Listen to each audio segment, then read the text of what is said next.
Olá, aqui é o pastor Juliano Veloso e eu quero pensar com você nesse vídeo a respeito de um texto da primeira carta de Paulo, capítulo 9.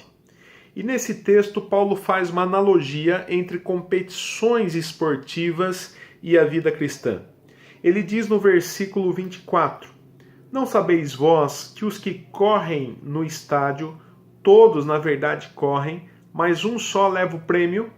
Correi de tal maneira que o alcanceis. O texto fala então de correr para ganhar um prêmio. Paulo está usando então a figura de uma competição esportiva, mais especificamente aqui de uma corrida, onde no final o vencedor ganha um prêmio. E essa figura utilizada por Paulo era uma figura muito familiar, muito conhecida dos seus leitores lá na cidade de Corinto. No mundo antigo, depois dos Jogos Olímpicos, os Jogos Istmicos eram os jogos mais importantes, né, mais conhecidos. E esses jogos eram disputados no Istmo de Corinto, que ficava apenas a 16 quilômetros da cidade de Corinto. Ou seja, Paulo está usando aqui uma figura muito conhecida, muito familiar dos seus leitores. E ele usa essa figura, né, da corrida, que era bastante familiar, para mostrar que a vida cristã é um tipo de maratona, de corrida espiritual. E assim como é necessário, né, para um atleta estar bem preparado, ter foco, ter disciplina, para que ele chegue no final da corrida, assim também, né, nós que estamos nessa vida cristã, nessa corrida que é a vida cristã, precisamos ter meta, foco, disciplina e objetivo para nós então chegarmos no final dessa corrida.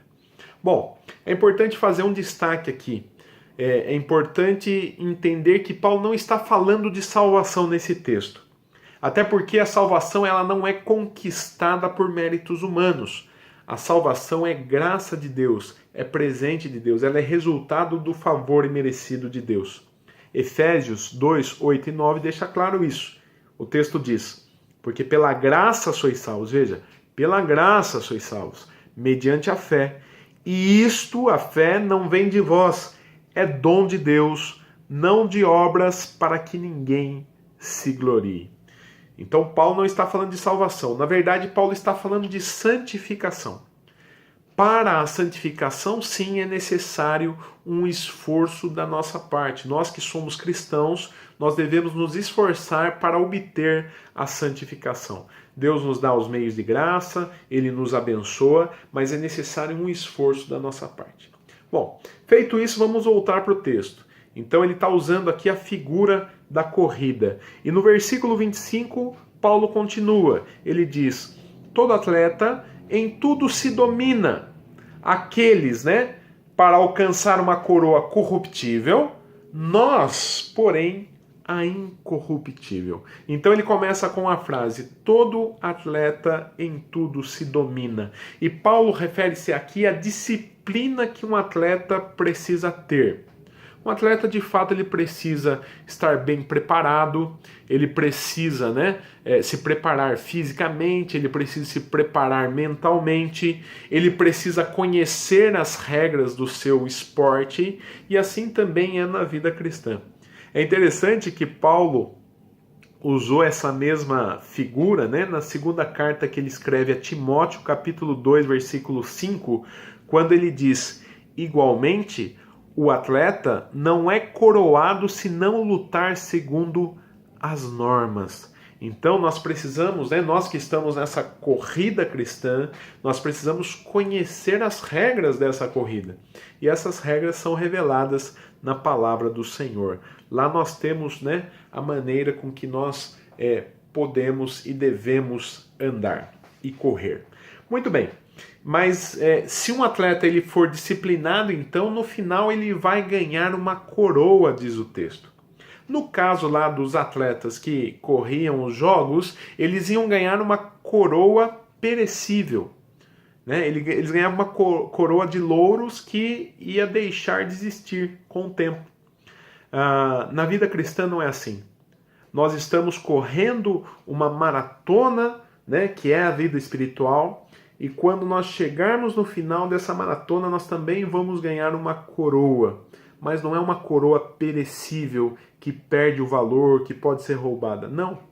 A coroa é uma coroa incorruptível. Veja só o que diz a primeira carta de Pedro, capítulo 5, versículo 4. O texto diz: Ora, logo que o Supremo Pastor se manifestar, recebereis a imarcessível coroa da glória.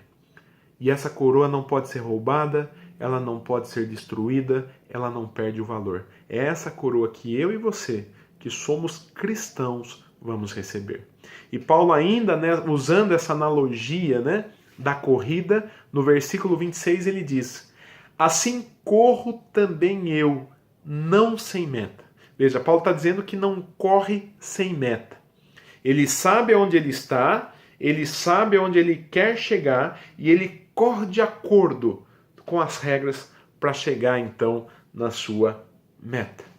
Paulo aqui não segue a filosofia Zeca Pagodinho. Qual que é a filosofia Zeca Pagodinho? Deixa a vida me levar, vida leva eu. Não. Eu sei onde eu estou, eu sei quem eu sou, eu sei onde eu quero chegar e eu sigo então, eu prossigo, né, para alcançar a meta.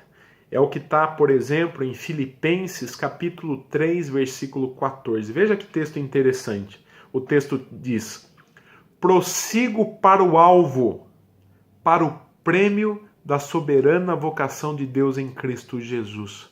Veja, prossigo para o alvo. Todos, pois, que somos perfeitos, tenhamos este sentimento. Ele olha para frente e ele prossegue para o alvo, né? E então essa a ideia de eu sei onde eu estou, eu sei o que eu quero e eu sei para onde eu vou. Então eu prossigo, né, para alcançar o meu alvo. E agora, a essa figura da corrida, Paulo acrescenta a figura do lutador. Ele diz no versículo 26b: Assim luto, não como desferindo golpes no ar. Então ele passa a usar então a figura do lutador e ele diz que ele ele diz o seguinte: não como desferindo golpes ao ar. Ele está dizendo que ele não erra o alvo, né? Ele não erra o alvo. Até porque se um lutador, se ele fica desferindo golpes sem acertar o seu adversário, além dele se cansar, ele fica aberto ao contragolpe. Então ele está fechadinho aqui, ele dá um golpe e esse golpe está errado, ele abre espaço então para o contragolpe. Então por isso que ele não desfere golpe. Ele é preciso, ele é cirúrgico. É isso que Paulo está dizendo. E na vida cristã, ele está dizendo que ele não erra o alvo, que ele busca então a perfeição. E é isso que nós devemos fazer na vida cristã. A gente não pode errar o alvo, a gente não pode perder tempo pecando. Não é isso que a gente tem que fazer. Tanto é que no versículo 27 ele diz: Mas esmurro o meu corpo e reduzo a escravidão, para que, tendo pregado a outros, não venha eu mesmo a ser desqualificado. O que Paulo está dizendo é o seguinte: eu busco fazer exatamente aquilo que eu prego. E como é difícil isso. E ele fala de esmurrar o seu corpo. Por quê? Porque o nosso corpo, a nossa carne luta contra nós mesmos. Nós temos 3 grandes inimigos: o diabo, o mundo e o mais forte deles, que é a nossa carne. E tudo isso milita contra o espírito. É necessário então que tenha essa briga. E Paulo fala de esmurrar o corpo para andar então, para não ser desqualificado. Pois bem, queridos, o que nós vimos então? Que a vida cristã, ela é como se fosse uma competição. E nessa competição é necessário, primeiro, ter disciplina. É importante que você que é crente, que você que já conhece a Jesus, tenha disciplina na sua vida cristã. Ou seja, você tem que ter uma vida de oração diária, uma vida de leitura da palavra de Deus. Você tem que conhecer as regras, como nós vimos, né? Então é necessário que você medite na palavra de Deus, que você ore. É necessário que você tenha comunhão com Deus. É necessário que você tenha comunhão com seus irmãos da igreja. Então não falte nos trabalhos da igreja, participe de uma igreja genuinamente evangélica e tenha comunhão com os irmãos e com Deus.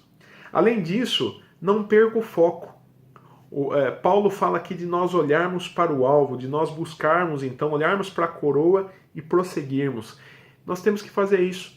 Muitas vezes a gente fica deslumbrado, assim, né? A gente fica impressionado com as coroas desse mundo, com os bens desse mundo, e a gente acaba perdendo o foco, né? Então não perca o foco. Prossiga, prossiga. Olha para frente e prossiga na sua caminhada cristã. Tá ok? Que Deus abençoe, um abraço e até a próxima.